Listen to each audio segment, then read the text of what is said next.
سب سے بڑا امپورٹنٹ سوال ہے آن لائن. انم صاحبہ ہیں کہہ رہی ہیں کہ میں پوری کوشش کر رہی ہوں کہ میں خود کو بھی بدلوں اور اپنے ہسبینڈ کے ساتھ جو میرے معاملات ہیں میں ان کو بھی بدلوں, لیکن مجھے بہت زیادہ ڈی موٹیویٹ کیا جاتا ہے. پلیز ان کے لیے دعا بھی کر دیں. اور کیونکہ رمضان ایک پیش خیمہ ہوتا ہے, بہت زیادہ منتھ آف ٹریننگ ہوتا ہے, لوگوں کے دل نرم ہوئے ہوتے ہیں, وہ اپنی کچھ عادات بدلنا بھی چاہتے ہیں, تو یہ ایک جو سوسائٹی پریشر آ جاتا ہے اس کو کیسے کوپ کرنا چاہیے؟ یہ بڑا پازیٹیو ہے. صحیح, پازیٹیو اس سینس میں تندی باد مخالف سے نہ گھبرائے عقاب, یہ تو چلتی ہے تجھے اونچا اڑانے کے لیے.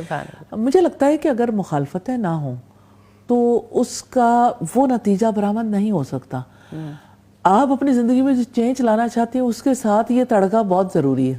صحیح, یہ ضروری ہے, اور اسی لیے اللہ سبحانہ تعالیٰ ارد گرد کے لوگوں کو چانس بھی دے دیتے ہیں, ماحول کو تلخ کر دیتے ہیں تاکہ آپ کے جواب میں, کیونکہ دیکھیں آپ یعنی جس وقت مخالفت ہوتی ہے نا تو آپ کے اندر ایک انرجی آتی ہے کہ نہیں مجھے ضرور قائم رہنا ہے, مجھے ضرور یہ کام کرنا ہے.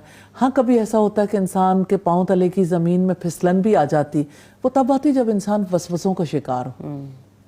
شیطان جو کچھ دماغ میں ڈالتا ہے اس کو انسان قبول کرتا جائے, اگر اللہ کی پناہ لے لے تو اس سے انسان بچ جاتا ہے. تو اس وجہ سے مخالفتوں سے نہیں گھبرانا چاہیے. سب سے زیادہ مخالفتیں تو انبیاء کی ہوئیں, پھر جو ان کے بعد تھے, پھر جو ان کے بعد.